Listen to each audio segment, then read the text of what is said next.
Bonjour à vous tous, citoyens québécois, immigrants ou canadiens de souche, camionneurs, cuisiniers, banquiers, policiers ou fonctionnaires, rentiers, enfants, jeunes, aînés, adultes.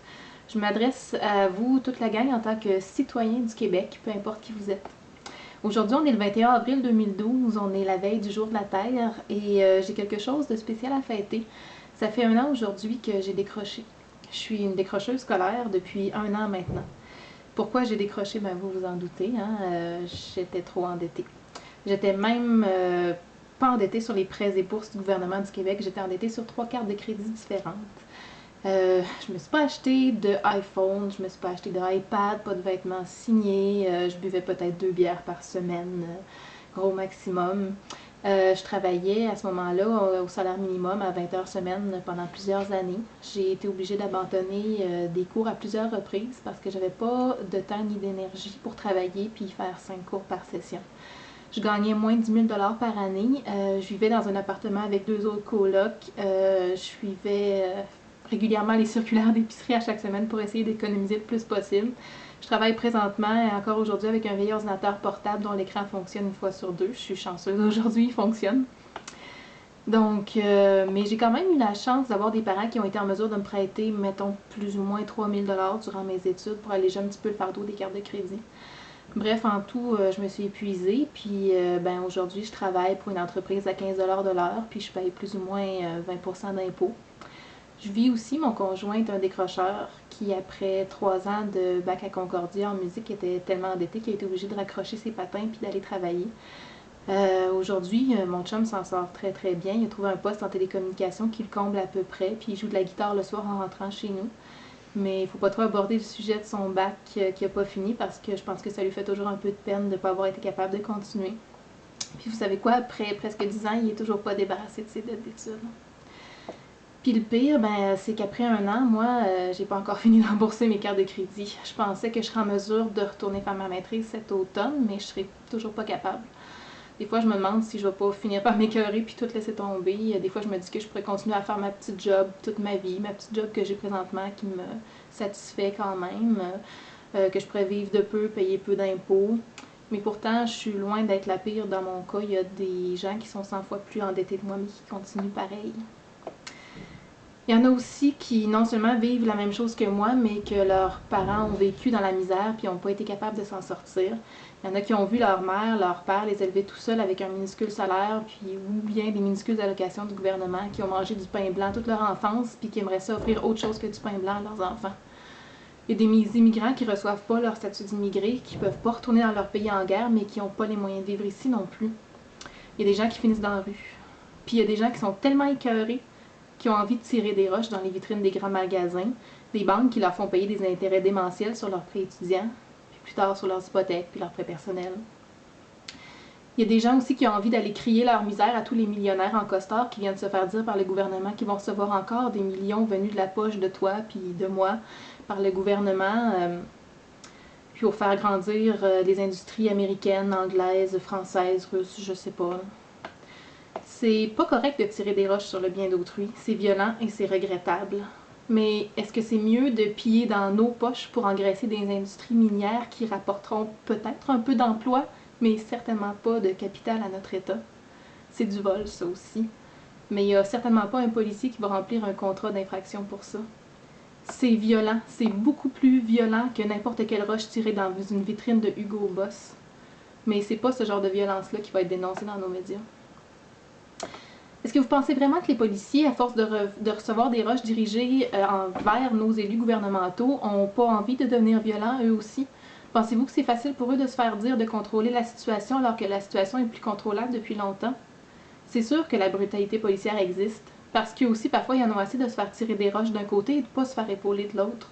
Nos policiers sont des humains avec des émotions eux aussi et ça peut leur arriver de faire des erreurs. Ça peut leur arriver d'en avoir tellement ras-le-bol qu'ils crissent une volée à ceux qui, en face d'eux, en ont tellement ras-le-bol de se faire niaiser par le gouvernement. Nos policiers sont pas formés pour faire de la diplomatie. Ils sont formés pour faire régner l'ordre. Mais comment et jusqu'où ils peuvent aller, c'est pas eux qui prennent la décision. Et est-ce qu'on les a formés pour savoir dire non quand ça va trop loin? Pensez-vous qu'ils risquent pas de perdre leur emploi s'ils répondent pas aux ordres? Je pense pas qu'il y ait grand policier qui ait choisi son métier pour aller taper sur des jeunes dans les manifestations. Les grands responsables du conflit qui fait de plus en plus de blessés tant d'un côté que de l'autre, c'est pas les manifestants qui tirent des roches ni des policiers qui vont trop loin. Sans excuser les gestes de l'un ou de l'autre qui sont hautement répréhensibles, il serait temps que les vrais responsables de ce conflit mettent leurs culottes et tentent de régler la situation. Puis c'est pas en acceptant seulement de parler avec quelques-uns d'entre eux que ça va régler le problème. Au point où on en est, c'est d'être aveugle que de refuser de voir la colère qui pousse les gens à tirer des roches. Puis c'est certainement pas en disant en joke qu'on va nous envoyer travailler dans le Nord qu'on va régler le problème. Allez donc dire aux aînés qu'on va leur couper leur pension de retraite puis que s'ils chialent, on va les envoyer dans le Nord pour pas les entendre. C'est sûr que nous, on est jeunes, on a la vie devant nous, on n'a pas nos os qui nous font souffrir. Mais est-ce qu'on mérite moins le respect et la considération que les aînés juste parce qu'on est jeunes? Il faut qu'on fasse notre place dans une société qui nous demande de payer pour la retraite de millions de personnes et les dettes que ces gens-là ont encourues en se donnant les droits qu'ils veulent nous retirer aujourd'hui. Puis vous pensez vraiment qu'on allait avaler la pilule sans avoir envie de tirer des roches? Bon, pour changer de sujet, moi j'aimerais ça vous dire combien je suis heureuse de payer des taxes et des impôts. Je suis peut-être la seule sur un méchant tas, mais oui, je suis vraiment contente de vivre dans une société où, en échange d'une partie de mon salaire, je peux avoir droit à des soins gratuits si je tombe malade. Je peux avoir une assurance sociale si je perds mon emploi. Je peux prendre l'autoroute sans payer de frais. Je finirai pas dans la rue si j'ai un accident de voiture. Puis surtout, si je vis dans la misère, mes enfants vont avoir la chance de ne pas hériter de ma misère, puis vont pouvoir aller étudier pour faire leur vie comme ils l'entendent. Mais aujourd'hui, ben, toutes ces belles valeurs-là, ils commencent à s'effondrer une par une depuis que, faut le dire comme c'est, hein, depuis que les libéraux sont au pouvoir. Aujourd'hui, je commence à aimer ça de moins en moins payer des impôts parce qu'il y en a deux, trois au coin de... Pas parce qu'il y en a deux, trois au coin de la rue qui vivent sur le BS puis qui profitent du gouvernement. Hein. Tu sais, eux autres, je les connais pas. Peut-être qu'ils sont bien malades. Peut-être qu'ils donneraient tellement cher pour être à ma place. Puis au fond, c'est sûr qu'il y a partout, il y a des profiteurs. Mais j'ai pas mal moins peur des petits profiteurs du coin de la rue que des profiteurs dans le Nord qui gagnent déjà des milliards en capital par année. Ça me tente de moins en moins de payer mes impôts puis mes taxes quand je sais que c'est plus pour nous qui est investi, mais pour des compagnies étrangères qui viennent voler nos ressources naturelles. Pourquoi? Pour avoir 200 ou 300 emplois de plus offerts dans une région éloignée? Est-ce que vous allez vraiment avaler cette pilule-là? C'est certain qu'on a tendance, en tant qu'être humain en général, à choisir en fonction de nous en premier et de maintenant.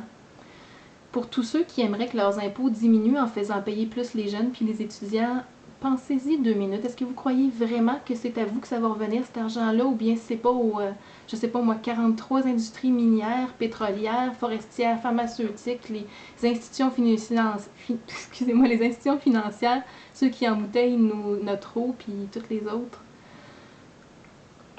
Aujourd'hui, j'aimerais ça faire un vœu, puisque ça va faire, en fait, puisque ça fait 1 an aujourd'hui que je suis pas retournée sur les bancs d'école, j'aimerais ça que l'an prochain, je sois en mesure de retourner faire ma maîtrise. J'aimerais ça pouvoir enseigner à des jeunes du cégep combien notre langue est merveilleuse, comment bien s'exprimer par écrit, comment soutenir un discours cohérent, faire parler ses valeurs, toucher les gens, grandir, devenir des adultes, des citoyens, des humains. Pas juste des employés, des individus, des payeurs d'intérêt pour les banques. Mais pour ça, il va falloir qu'aux prochaines élections, on choisisse pas juste pour nous et maintenant, mais aussi pour tous et pour demain. Je pense que vous pouvez comprendre c'est quoi mon vœu, mais je ne vais pas le dire tout haut, sinon il ne se réalisera pas. Donc, merci beaucoup de m'avoir écouté.